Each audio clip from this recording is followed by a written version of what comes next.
Gimana kalian kayak apa ya ngejawab stereotip yang ada di masyarakat. Ini mayoritas masyarakat pasti punya pikiran yang sama. Jadi kalau misalnya orang masih muda atau nikah muda itu cenderung emosinya masih labil, psikisnya masih labil, kemungkinan tengkar lebih besar, kemungkinan adanya rusuh, dan ujungnya perceraian itu juga lebih besar gitu. Kalian gimana?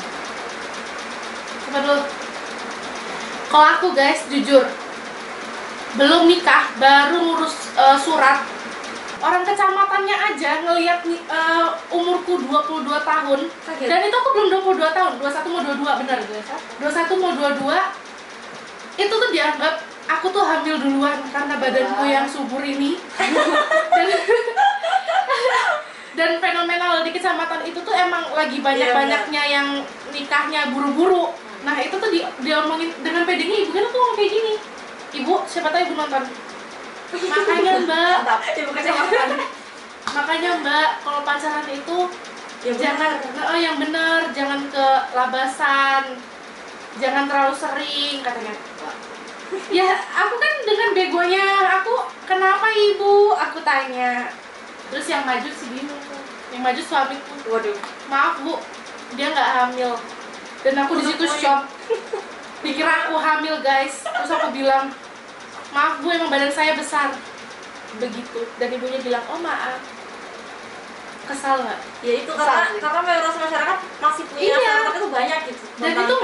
Dan itu nggak cuma ibu kecamatannya aja, banyak. Ada saudara-saudara pun kayak gitu.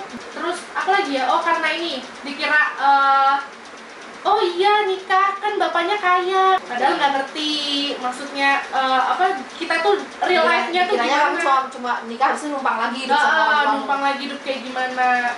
Tapi kalau aku pribadi, orang tuaku itu orang Sumatera yang keras, memang keras banget. Jadi kalau kamu udah memutuskan untuk nikah, ya kamu berarti udah memutuskan hidup sendiri kayak gitu. Sekarang kamu gimana tuh?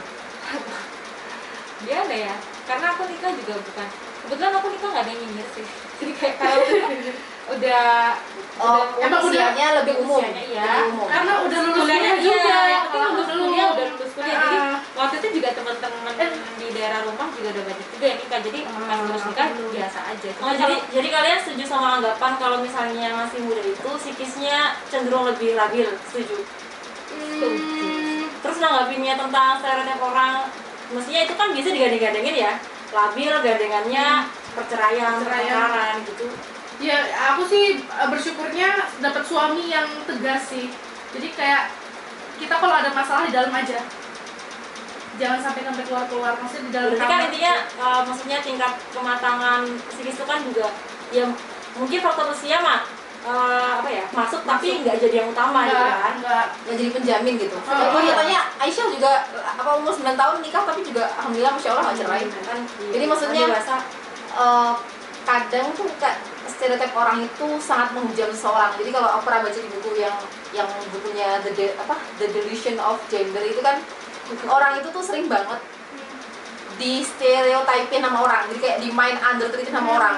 Jadi terlalu disibukkan dengan pemikiran orang di luar sampai akhirnya itu sebenarnya stres sendiri dan kehabisan energi untuk menuruti atau memikirkan pemikiran orang tentang itu. Tapi dia nggak sibuk dengan potensi dirinya sendiri. Mungkin aja bisa jadi beberapa orang itu tuh sebenarnya udah siap untuk menikah, tapi karena melihat orang-orang di sekitar itu kayak nyinyir dan sebagainya, dia sibuk memikirkan itu dan akhirnya beneran kejadian. Atau sebaliknya, dia tahu orang-orang pada nyinyirin dia dan sebagainya, berekspektasi negatif dan sebagainya, tapi dia nggak peduli dengan itu dan dia fokus dengan potensinya dia, ya akhirnya oke aja gitu loh. Jadi emang semuanya emang kembali ke diri kita sendiri, karena kalau kita ngendaliin omongan orang nggak akan ada habisnya kan. Nggak ada. sebenarnya mau umur lebih muda atau umur lebih tua ya Sama aja kalau maksudnya labil aku sih sama aja orang nikah tua juga banyak nggak dikit juga yang cerai. Iya. Udah anaknya udah nikah pun ada yang cerai gitu. Iya, para artis itu.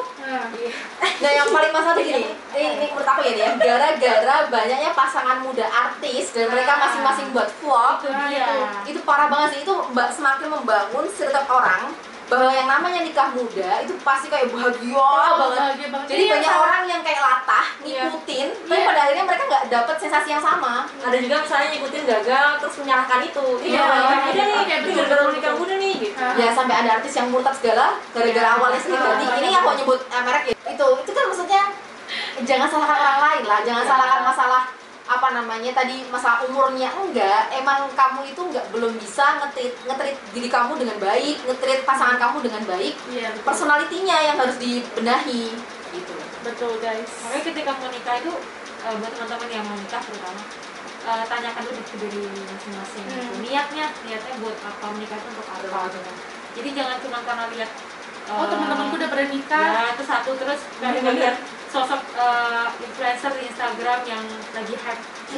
Saya bagus-bagus aja sih. Jadi mereka kayak menggembur-gemburkan konsep daripada pacaran berzina. Ya benar sih. Tapi menurutku bahwa itu nggak cukup cuy. Kalau mau jadi pengetahuan nikah kamu tuh untuk pranikah itu kamu mesti lebih mendalam lagi.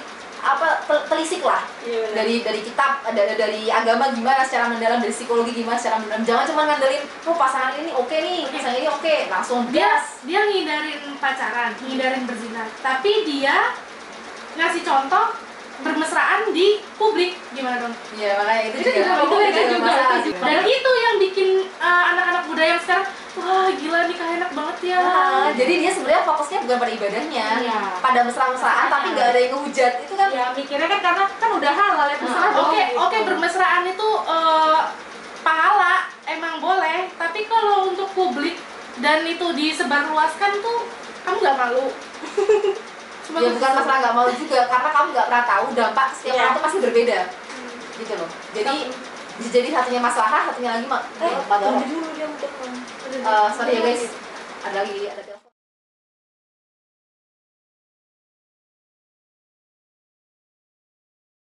Setahu kan kalian berdua juga orang Sumatera nih. Biasanya nih teman-teman aku yang di Sumatera, mereka tuh pada bermasalah kalau mau nikah di masalah uang panaiknya. Nah, kalau kalian berdua gimana kan posisinya nih? Alhamdulillah ya setahu aku nih, kamu nikah dalam keadaan Bima tuh udah berprinsip untuk mandiri. Dari mulai pengurusan di awal sampai nanti akhirnya kalian berumah tangga. Itu gimana cara Bima untuk menyelesaikan masalah panaik? Kalau Atul, setahu aku nih, adiknya orang Jawa, jelas dia nggak ada budaya panaik kan.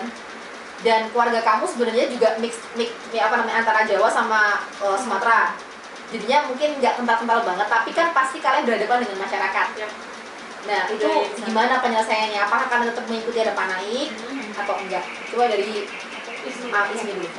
Oke, sebenarnya dari lingkunganku ya, di lingkungan sendiri tuh ada istilah uang panaik kan.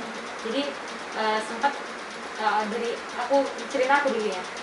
Waktu aku dilamar, ternyata aku juga nggak nyangka bahwa orang tua aku tuh open-minded gitu. Jadi kayak waktu lamaran mereka jelas mereka ada waktu itu ibuku sendiri bilang kayak untuk masalah uang panaik khusus keluarga kami itu tidak nggak menerima uang seperti itu. Jadi ibuku sendiri bilang memang di lingkungan kami ada uang panaik, tapi untuk keluarga kami tidak mewajibkan gitu kayak. Jadi ketika kalau mau dikasih ya pihak laki mau ngasih kalau nggak dikasih juga nggak apa-apa gitu. Tapi jujur aja waktu waktu kita mau nikah itu pas suamiku yang sekarang ya selamanya. Waktu dia ke rumah sempat juga ditanya sama keluarga, bahkan aku pun sebelum menikah tuh waktu aku pulang itu juga sering ditanya sama tetangga berapa uang panaiknya gitu. Dan ibu juga udah bilang dari awal kalau nanti ditanya sama orang bilang aja adalah gitu, nggak usah dijawab. Kalau keluarga orang tua berarti nenekmu tuh itu nggak sih? Nah alhamdulillah juga dapat keluarga besar sepakat. Jadi sebelum ibu bapak itu kesini untuk lamaran, kebetulan tuh lamarannya di Jogja waktu itu karena selesai wisuda ya. Nah itu keluarga besar udah rapat, termasuk rapat masalah uang panik ini, karena sebetulnya keluarga besar kami juga keluarga Jawa gitu, walaupun kami besar di Sumatera gitu. Jadi keluarga besar termasuk nenek, Pak D, Om semuanya udah kita sepakat karena niatnya ini untuk menikah, ya sudah kita fokus di nikah aja. Tapi kalau kebanyakan teman-teman kamu yang nggak ada basic etnisnya yang mix, yang murni Sumatera pasti ada yang rapi. Sebenarnya ada juga sih temanku yang orang kaya nih, orang sana juga orang kaya. Keluarga Jawa, cuman besar sana kayak aku. Ketika aku bahas panek ini dia juga pakai uang panek. Alasannya karena ya di sekitar rumah pada pakai kayak gitu. Jadi menurutku tuh kembali lagi ke orang tua, kembali lagi ke keluarga, kembali lagi ke keluarga, kesepakatannya gimana? Apakah inti dia? Iya, apakah mau mengikuti adat, apakah mau mengikuti sekitar? Nyatanya sebenarnya kalau nggak ikutin adat itu nggak apa-apa kan? Karena sebenarnya tujuan nikah itu apa dia? Sebenarnya ketika kamu dikasih panah, orang-orang kayak masyarakat sekitarmu tuh lebih kok? Enggak juga. Itu kan, aku nggak tahu sebenarnya uang panah itu apakah untuk keluarga, apakah untuk si sang istri itu aku nggak ngerti juga. Komen ya guys di bawah, siapa tahu ada yang beda tradisi panaiknya gimana, soalnya masih nggak ngerti aja kenapa banyak orang yang agak nyinyir mungkin dengan alasan mempertahankan budaya ya. Iya. Tapi kan dilihat budayanya. Karena sebenarnya uang panai sendiri itu kayak memberatkan nggak sih? Iya sih. Semakin tinggi nominalnya bukannya semakin memberatkan. Sebenarnya kalau di agama itu kan kita emang para laki itu emang diharuskan untuk menghargai wanita dengan cara mahar tadi. Iya, tapi di sisi lain Nabi juga mengatakan jangan kamu pernah memberatkan laki-laki. Apapun yang dia punya terima, asalkan dia punya persyaratan yang baik tadi itu yang sudah sama Rasulullah. Jadi menurutku balance banget gak sih yang diomongin sama Nabi Muhammad, tapi kayaknya orang agak salah persepsi. Dan uang panai itu kan bukan uang mahar. Itu kan beda lagi. Uang yang dimin. Bahkan yang menyebutkan nominal itu pihak perempuan. Jadi sebenarnya uang panai sendiri itu eksistensinya itu apa? Kayak kamu berani beli anakku berapa? Anakku udah S1 loh, anakku S2 loh. Karena nggak banyak loh orang yang jadinya terkendala ke nikah gara-gara. Aku jadi banyak sih, karena sih uang panai itu kan untuk menghargai seorang wanita. Tapi pada kenyataannya kalau tak lihat sekarang kayak gini, penerapannya sesuai dengan jenjang pendidikannya dan sebagainya, kok malah merendahkan wanita. Iya, benar. Iya nggak sih? Jadi semakin nggak sekolah semakin murah. Padahal kan kita bukan dari istrinya dong. Dari kita sendiri sebagai seorang wanita harus dihargai kan, apalagi muslimah kan. Itu sih, tapi jangan kemudian digeneralin ya, kayak jadinya semua orang emang haram apa naik enggak. Kalau emang sanggup, emang nggak merasa berat, oke aja, tapi jangan sampai buat wajib sampai memberatkan. Itu yang aku bilang malah merendahkan wanita gitu guys. Sekali lagi deh di keluargamu gimana gitu. Kalau misalkan keluarganya nggak berat ya nggak masalah. Ini kan kebetulan basic ceritanya dari keluarga kita nih. Alhamdulillah kita enggak, aku juga enggak sama gitu. Jadi enggak. Tapi kamu nggak ada masalah kan? Alhamdulillah nggak ada. Kalau aku ada masalah. Jadi bapakku oke, kakekku yang dari ibuku yang dari Sumatera no. Jadi itu bapakku hampir dari ngomong aku mau nikah sampai mau nikah beneran itu bolak-balik Lampung Palembang buat minta izin, buat ngebujuk kakek, ngerajuk lah. Biar nggak ada uang panek itu sama nggak ada adat. Aku juga nggak pakai adat. Kalau kamu masih pakai adat ya? Oh iya, acara nikahnya masih teman-teman kayaknya udah cukup banget ya, udah banyak terjawab tentang masalah pernikahan, nikah dari yang nikah muda sampai yang nikah biasa aja. Iya, terus gimana cara memahami sebuah pernikahan itu dalam kehidupan, terus menjawab stereotip di masyarakat tentang pernikahan, terutama uang panaik. Oke, udah semuanya. Dan teman-teman kalau misalnya ada bahasan-bahasan yang kurang serat atau apa, silahkan komen di bawah. Terus kalau misalnya ada yang mau diusulkan ke kita untuk bahas sesuatu, komen juga di bawah. Dan jangan lupa disebarluaskan ke teman-teman. Semoga bermanfaat. Ya. Kalau mau bertanya-tanya boleh juga komen di Instagram pribadi kita. Dan lagi ini kan kisah basic dari kita nih. Kalau misalkan ada yang nggak sepakat atau beda dari prinsip teman-teman sendiri ya jelas wajar gitu. Jadi kayak udahlah kita saling ngerti aja. Ya, kita nggak disclaimer bahwa ini satu-satunya harus ya. Iya, karena aku sama dia aja beda, apalagi sama kalian. Tapi yang jelas kalau karena kita muslim, kita berprinsip memang semuanya harus dikembalikan kepada Al-Quran Sunnah. Jadi biar semuanya enak, maslahatnya juga dapat gitu. Bukan menggurui ya guys. Iya. Ini insya Allah Sharing aja, semuanya sepakat kalau masalah ini kan, pastilah teman-teman juga kayak gitu. Tapi penerapannya itu kadang-kadang yang berbeda-beda. Oke, begitu. Terima kasih sudah Terima kasih. menyaksikan curhatan kami Ya, kali ini. Oke, kita tutup. wassalamualaikum warahmatullahi wabarakatuh.